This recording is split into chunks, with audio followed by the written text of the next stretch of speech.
एक चीज जानकारी देना चाहते हैं, मुझे आप बोलेंगे फिर बोलिएगा, आप बोलिएगा, मेरा बात खत्म हो जाने दो फिर आप बोलना।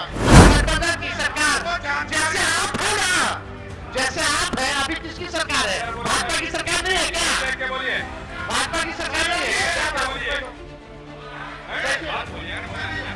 बोलिए। बिना आधार और प्रमाणिकता के किसी भी पार्टी के बारे में इस तरह का बयान देना अधिकारी के पद पर बैठे संविधान देखने में शोभा नहीं देता है। संविधान विरोधी लोग संवैधानिक संस्था का अपमान कर रहे हैं। बैठिए बैठिए बैठिए बैठिए बैठिए बैठने दीजिए, बैठिए अधिकारी के पद पर बैठे संविधान देखने में शोभा नहीं देता है।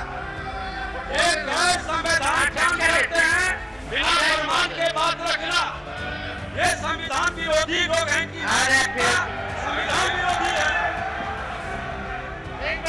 बिहार विधानसभा का शीतकालीन सत्र चल रहा है।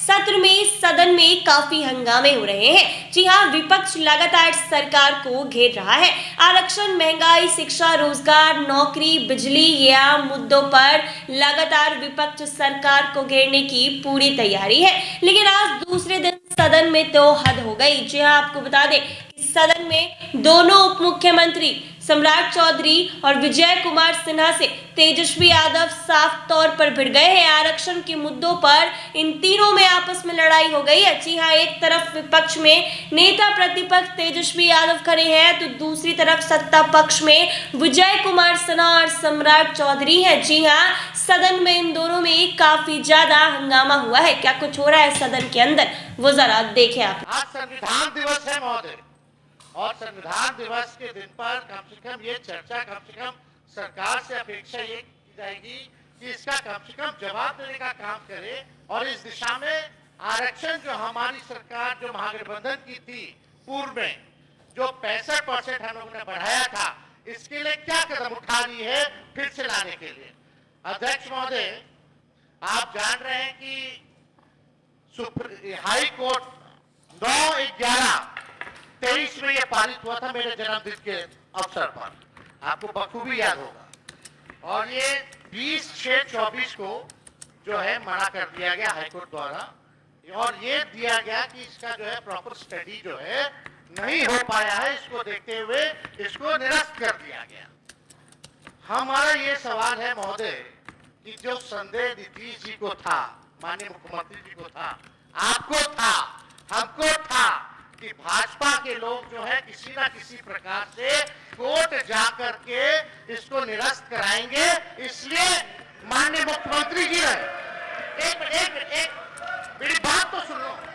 अरे एक चीज जानकारी देना चाहते हैं, मुझे आप बोलेंगे फिर बोलिएगा, आप बोलिएगा, मेरा बात खत्म हो जाने दो फिर आप बोलना।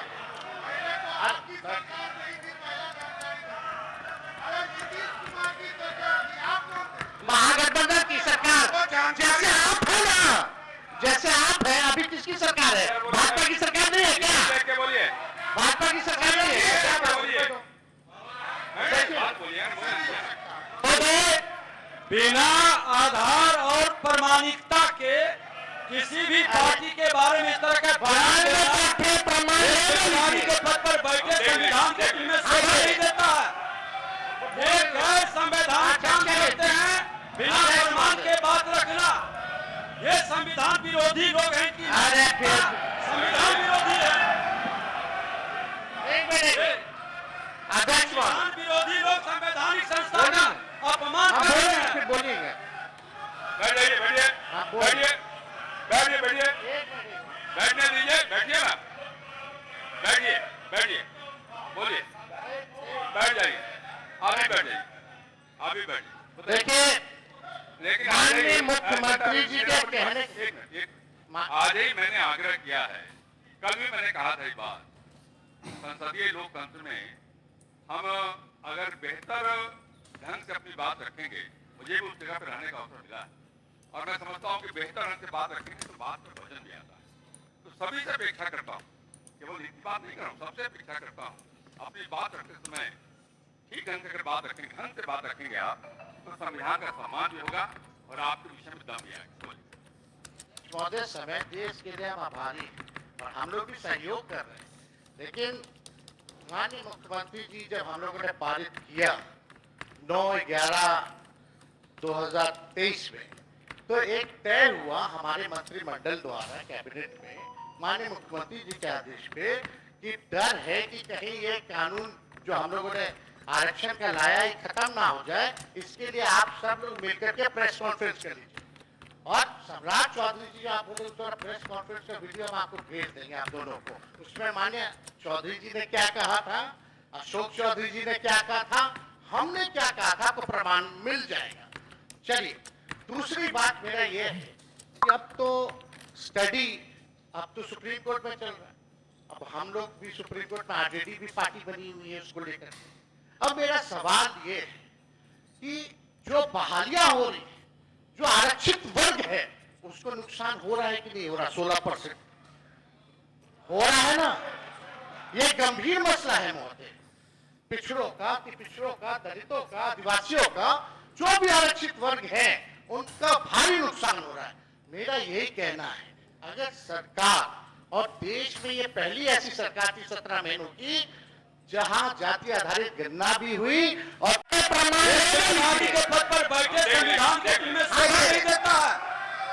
ये गैर संवैधानिक काम करते हैं, बिना प्रमाण के बात रखना। ये संविधान विरोधी लोग हैं कि संविधान विरोधी है।